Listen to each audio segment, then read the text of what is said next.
Half a century earlier, the Achaemenid Persian Empire had been founded under Cyrus the Great, stretching from northern India to southeastern Europe. The empire controlled a vast territory through astonishingly rapid expansion and conquest, the last of which was King Darius. However, Darius's passion for territorial expansion was not enough. The empire followed a pattern of annexing new lands after conquest and integrating their populations into its administration. As a result, the army it formed was highly diverse, although command positions were primarily reserved for Medes and Persians. Nevertheless, the army seemed invincible, and its territorial expansion and consolidation were its foundation. Among the empire's subjects were wealthy Greek colonists living in western Anatolia, like all peoples enslaved by the Persians. They contributed to the empire's army and swore loyalty to its leader, but some Ionians were not the loyal subordinates the Persians desired. Angered by heavy taxes and trade restrictions during a violent campaign against the Scythians in the Danube Valley in 512, Darius ordered the Ionians to guard a bridge vital to his supply lines. Outnumbered, the defeated Scythians retreated toward the bridge. One of the Ionian leaders, Eltiaris, suggested destroying the bridge. Other Ionian leaders rejected his decision, and when the Persian king learned of Melchiatus's treachery, he fled, vowing revenge. Melchiatus fled to Athens, where he entered the political fray. The feud between the Ionians and their masters continued to fester, culminating in the Ionian Revolt of 499 BC. Aware of their overwhelming numerical superiority over one of the greatest empires the world had ever seen, the Ionians turned to the Greek city-states for aid. Sparta, the dominant military power in Greece, and others refused, but Athens, once again challenging the might of Persia, sent 20 warships. Eretria sent another fine. The rebels captured the city of Sardis. Although the Greek fleet was the main Persian stronghold in western Anatolia, it was defeated at the Battle of London Island in 494 AD due to internal conflicts and the defection of several factions. After regaining control, Darius set about punishing those who had aided the rebels. The traitors' involvement in Athenian politics was reinforced by his militarization. They set an example. In 492 BC, he assembled a massive fleet to invade Greece, but it was destroyed in a storm. In 490 BC, a massive Persian fleet, comprising 600 ships and approximately 25,000 soldiers, set out to invade the Greek mainland. Among these, the Athenian tyrant opposed the Persians and persuaded the pro-Persian Greeks to defect. The fleet sailed south toward Eretria and landed on the surrounding coasts. The city-state was quickly destroyed after the entire city was sacked. The Persian army sailed again after a short voyage. At Marathon, their goal was to lure the Athenian army out of the city and defeat it in open battle before its arrival. Heralds had already informed the Greek city-states of the impending invasion and demanded their unconditional surrender. Athens sent out demands to the other city-states. Sparta, better armed, likely received the demand or assistance from the famous runner Depides. Legend has it that he covered the 140 miles in 2 days, but the Spartans were busy with a sacred ritual and could not send any men.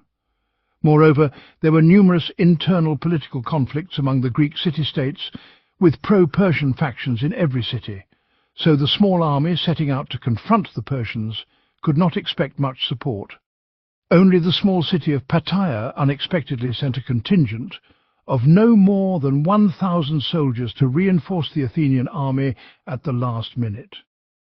Miltiades, the Persians' arch-enemy, had already attacked the Greek army, so the small army, lacking military culture, was based on the largest empire the world had ever known, with a nearly invincible force. With its numerical superiority, the odds were against the city-state. The Greeks correctly deduced the Persian strategy after the invasion of Eretria. Hoping that the Greeks would march against them to fight in the open or bypass the army, the Persians sailed directly to Athens on the Greek side, where there were approximately 10,000 Athenians and 1,000 infantry under the command of Callimachus and Miltiades. Their army consisted mainly of infantry and archers, fighting in close formations, usually 8 lines, where the Persians were massed. They encamped on the beaches near the sea.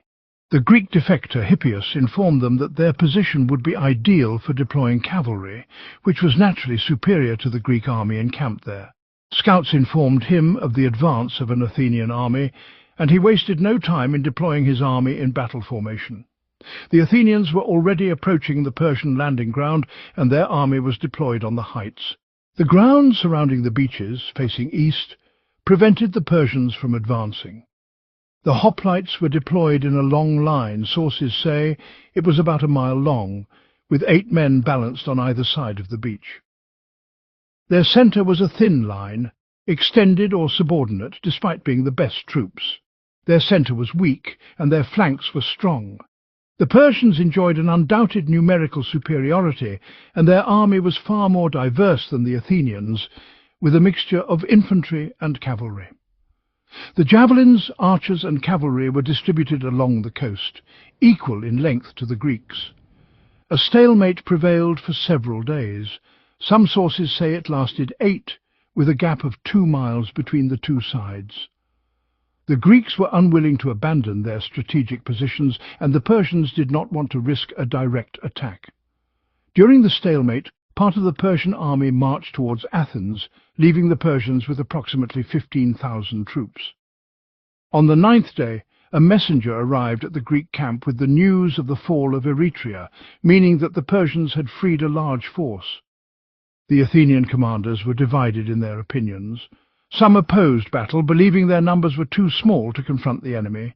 Others, including Melchiades, urged action. Finally, he succeeded in convincing the majority, and they decided to plan an attack. On the morning of September 12th, Miltiades decided to launch an attack. The timing was perfect, and the Persian cavalry was advancing a mile north. The centre lines, the Axis battalions, advanced towards the mixed Persian army. In the Persian centre, most of the infantry, including the spearmen and archers, fired on the advancing hoplites, eroding their positions. Seeing the Athenians advancing at top speed, the Persians prepared to meet their attack. They thought the Athenians had fallen victim to a destructive frenzy, noting their small numbers and how they were attacking without the support of cavalry or archers. Sources differ on how the two sides engaged. Either the Greek hoplites charged the Persian ranks near the end and collided with them, or they faltered and froze as spears and arrows pierced their ranks. The Persian infantry realized their enemy was on the defensive and that the time was right to attack. They launched an energetic counterattack against the hoplites and engaged the vanguard. Fierce fighting ensued, while the hoplites held their ground. The Persians appeared to be outmaneuvering them. While the Athenian centre struggled, both wings sprang into action, and the compact phalanx attacked the Persian light infantry. These phalanxes were no match for the Athenian heavy infantry. Meanwhile, the Greek infantry in its centre appeared to be retreating. A brief fight broke out around the turn, but the light hoplites were clearly superior. They pushed the Persian flanks back toward the beaches. They resisted the Persian pursuit, while more Persian infantry were defeated. They advanced inland toward the suddenly exposed Persian centre. The Persian army found itself almost surrounded, and a bitter struggle ensued to prevent its full advance, as the light Persian forces were surrounded by heavy artillery ships. The Persians were no longer fighting for conquest, but for survival. The rearguard, then the rest of the army, advanced toward their ships, and their commanders began sailing in a trench, some of the ships barely equipped. The hoplites launched a fierce pursuit. The fighting continued on the beaches, while the pursuing hoplites tried to reach the Persian ships and prevent them from sailing. The Athenians were victorious, and as the Persians fled, the Athenians pursued and slaughtered them until they reached the sea, where they opened fire and began seizing territory. Greek sources indicate that at least 6,400 Persian soldiers were killed, while Greek losses did not exceed 200. The foreigners had achieved a crushing victory over one of the greatest empires of all time, but they were not ready to celebrate just yet. The retreating Persian fleet sailed to Athens, and the Persians hoped to reach it before the victorious Greeks. Convincing the city-states of their victory and the failure of resistance was crucial in the aftermath. The Greek messenger Edipides is said to have run 42 kilometers 26 miles to inform the Athenians of the victory. Lucius later recounted this ordeal to Philippi, who dispatched the runner. He found the archers sitting awaiting battle. "Rejoice, conquer." He sat and died on this message, uttering his final words, "Rejoice," at the sight of the skill of the victory. The Spartans praised the Athenians. The Greek victory prevented a major Persian invasion of Europe, elevated the Greek status as a major regional military power, and boosted their confidence in future conflicts. But the Persians weren't done yet. They tried their luck again, and the battle ended in victory.